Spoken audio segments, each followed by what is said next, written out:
অনন্ত, মেহেদি পাতা দেখেছো নিশ্চয়ই। ওপরে সবুজ, ভেতরে রক্তাক্ত ক্ষত বিক্ষত। নিজেকে আজকাল বড় বেশি মেহেদি পাতার মতো মনে হয় কেন? ওপরে আমি, অথচ ভেতরে কষ্টের, যন্ত্রণার এমন সব বড় বড় গর্ত যে তার সামনে দাঁড়াতে নিজেরই ভয় হয়। অনন্ত, তুমি কেমন আছো? বিরক্ত হচ্ছ না তো? ভালোবাসা যে মানুষকে অসহায় করে তুলতে পারে, সেদিন তোমায় দেখার আগ পর্যন্ত আমার জানা ছিল না।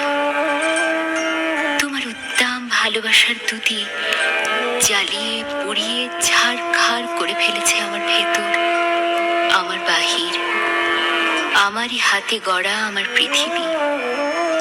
অনন্ত, যে মিথিলা সুখী হবে বলে ভালোবাসার পূর্ণ চন্দ্র গিলে খেয়ে ভেজা মেঘের মতো উঠতে উঠতে চলে গেল, আজন্ম শূন্য অনন্তকে আরো শূন্য করে দিয়ে।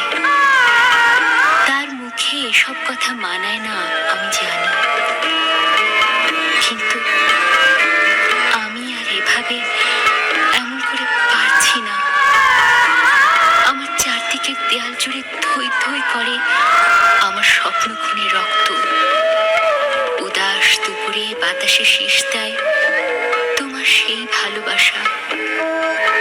পায়ে পায়ে ঘুরে ফেরে ছায়ার মতন তোমারই স্মৃতি।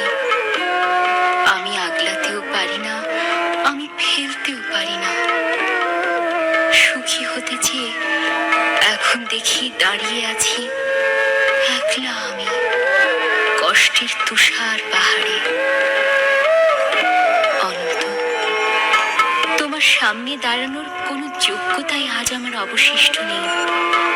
তবু তবু তুমি একদিন বলেছিলে, ভেজা মেঘের মতো অবুঝ আকাশে উঠতে উঠতে জীবনের সুতোয় যদি টান পড়ে কখনো, চলে এসো, চলে এসো, বুক পেতে দেব, আকাশ বানাবো আর হাসি হেনা ফোটাবো। সুতোয় আমার টান পড়েছে অনন্ত, তাই আজ আমার সব কিছু, আমার একরোখা জেদ, তুমিহীন সুখী হওয়ার অনেক স্বপ্ন, সব সব কিছু জলাঞ্জলি দিয়ে তোমার সামনে আমি নত জানো। আমায় তোমাকে আর একবার ভিক্ষে দাও। কথা দিচ্ছি তোমার অমর্যাদা হবে না কোনোদিন। অনন্ত, আমি জানি এখন তুমি একলা পাষাণ কষ্ট নিয়ে ঘুরে বেড়াও।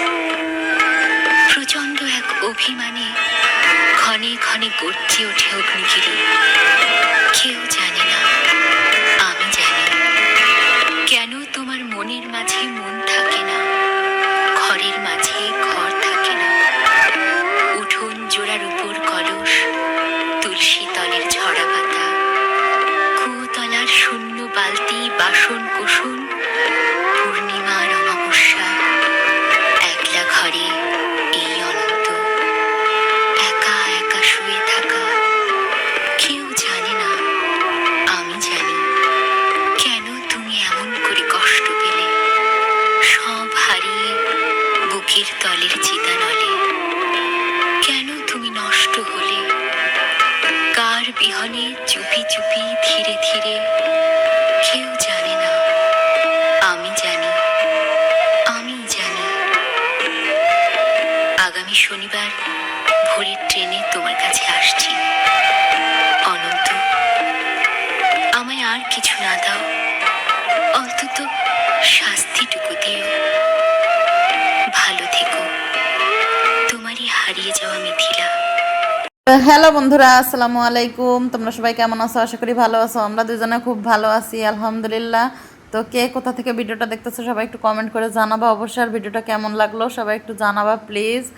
আর আজকে ভিডিওটা শুরুতেই আজকে মেহেদি পাতার একটা কবিতা শোনালাম, তো কেমন লাগলো সবাই একটু বলবা।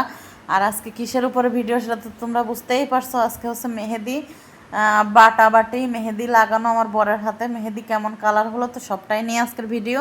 তো ভিডিওটা কেমন লাগলো অবশ্যই জানাবা। কিন্তু মেহেদি পাতা গাছ থেকে টাটকা মেহেদি পাতা তুলে আমরা জামাই বউ দুইজন তুলে তারপরে এনে আমি 2 দিন কিন্তু দুঃখের বিষয় 2 দিন পরে বাটছি। পাতাগুলো একটু শুকায় শুকায় গেছিলো, কিন্তু যাই হোক তেমন কোনো কিছু হয়নি, তবে রং হয়েছিল ভালোই। এদিকে আমার বর আরেকটা ফোনে ভিডিও দেখতেছে, আর এদিকে আমি ওর হাতে মেহেদি লাগাই দিতেছি। তো দিতে দিতে আমরা খুব গল্প করতেছিলাম। এদিকে আমার হাত কালার হয়ে যাচ্ছে, সেটা নিয়ে গল্প করলাম যে আমি মেহেদি বাটতে বাটতে আর তোমার হাতে দিতে দিতে আমার হাত কালার হয়ে যাচ্ছে। ছোটোবেলায় যখন মেহেদি বাটতাম বা মেহেদি দিতাম হাতে, তখন হাতে পলিথিন লাগাই নিতাম যাতে হাত আগের থেকে মেহেদি দেওয়ার আগে কালার না হয়, বুঝছো। আর এখন কালার হোক কোনো ব্যাপার নেই, এখন আর সেরকম কিছুই না। তো এদিকে হাতে দেওয়া কমপ্লিট হয়ে গেছে, মাঝখানে একটা ইয়া দিয়ে দিছি গোল মতো ডিজাইন, আর এদিকে হাবিবার নূপুরের 2টা অক্ষর লিখতেছি H+N। তো এমনি ওই যে অর্গানিক যে মেহেদিগুলো আমরা মানে টিউব মেহেদিগুলো যেগুলো কিনি, যেগুলো ব্যবহার করি সবসময় দেই, সেগুলো দিয়ে তো আর ডিজাইন বা নাম লিখতে কোনো প্রবলেম নাই। কিন্তু এই বাটা মেহেদিগুলো একটু দিতে একটু সমস্যা, কারণ সাইজ মতো দিতে একটু সমান করতে সমস্যা হয়ে যায়। তো যাই হোক পরোয়া নেই, আমি করতে পারছি, লিখতে পারছি। হাবিবার নূপুরের H+N আমি লিখতে পারছি, কোনো সমস্যা নেই। তো কেমন হয়েছে তোমরা একটু অবশ্যই কমেন্ট করে জানাবা। আর আরেকটা কথা বলি, তোমরা হয়তো জানো না, আমার বর মানে হাবিবের সব থেকে প্রিয় জিনিস দুইটার মধ্যে একটা হচ্ছে মেহেদি, হাতে মেহেদি দেওয়া, আর একটা হচ্ছে বোরকা, মানে ওর বউ বোরকা পরবে, হেজাব পরবে, তো এগুলো ওর খুব পছন্দ। আর হাতে মেহেদি দেওয়া, আমাদের বিয়ের সময় দেখো না, তোমাদের সাথে শেয়ার করছিলাম, আমার 2 হাতে একদম হাতের ইয়া পর্যন্ত উপরে নিচে সব দোনো হাতে, তো এপিট ওপিট করে মানে মেহেদি দিছিলাম। কিভাবে ও এটাই রিকোয়েস্ট করছিল যে তুমি আর কিছু করো আর না করো, হাতে মেহেদি দিবা, এটাই আমার চাওয়া, এটাই আমার প্রাপ্তি। আর হচ্ছে তুমি যখন আমাকে নিতে আসবা তখন বোরকার হিজাব পরে অবশ্যই আসবা। তো আমি কিন্তু তেমন করেই গেছিলাম, কারণ আমার জীবনের সব থেকে বড় লক্ষ্য আর মানে চাওয়া যেটা, আমার বর কিসে খুশি হবে, ও কিসে ভালো থাকবে, ওর চাওয়া পাওয়াটা পূরণ করাই হচ্ছে আমার সব থেকে বড় ইয়া। তো যাই হোক মেহেদি দিলাম, এখন কেমন হয়েছে একটু অবশ্যই কমেন্ট করে বলবা যে কেমন আমি দিতে পারছি কিনা ঠিকঠাক। তবে মেহেদিটা ও বেশিক্ষণ রাখেনি, একটু হালকা একটু ভিজা ভিজা থাকতে উঠাই ফেলছিল। বুঝো না, পুরুষ মানুষ এত ধৈর্য নিয়ে কি কোনো কাজ করে। তো দিতে দিতে মোটামুটি শুকিয়ে গেছিলো, তারপরে একটুক্ষণ পরে এই যে দেখো কিছুক্ষণ পরে ওই মাঝখানের ওই গোল যেটা না, ওটা একটু ভিজা ভিজা ছিল, তো বললো না পুরো উঠাইয়া দাও। তো এই যে উঠাই দিচ্ছি, এদিকে আমরা অনেক গল্প সল্প করতেছি, সেগুলো আর তোমাদের সাথে শেয়ার করলাম না কিছু। ও ফোন দেখতেছে, তারপরে আমরা গল্প করতেছি। তো এই যে গল্প করতে করতে এবার শেষ হয়ে গেল। এদিকে তার ভিতরে কিন্তু আবার আমি 1-1.5 ঘন্টা লাইভ করছি, তো লাইভ করা কমপ্লিট, এখন হাতের মেহেদিও শুকিয়ে গেছে। এদিকে অনেকগুলো গান করলো শেখ সাহেব লাইভে। তো তোমরা সবাই আমাদের লাইভ দেখো, কমেন্ট করে জানাবা অবশ্যই, আর সবাই একটু লং ভিডিওগুলো বেশি বেশি করে দেখবা প্লিজ। তোমাদের কাছে আমাদের এটাই রিকোয়েস্ট, আর কোনো কিছু চাওয়া পাওয়ার নেই, আমাদের লং ভিডিওগুলো বেশি বেশি করে দেখবা, আর অবশ্যই অ্যাড সহকারে নো স্কিপ করে। তো আমাদের ভিডিও কেমন লাগে অবশ্যই কমেন্ট করে জানাবা। আজকের মতো ভিডিওটা তো এখানে শেষ করে দিচ্ছি।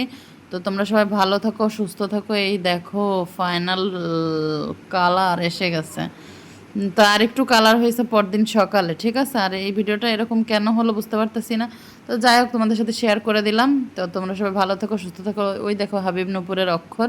তো আল্লাহ হাফেজ, টাটা।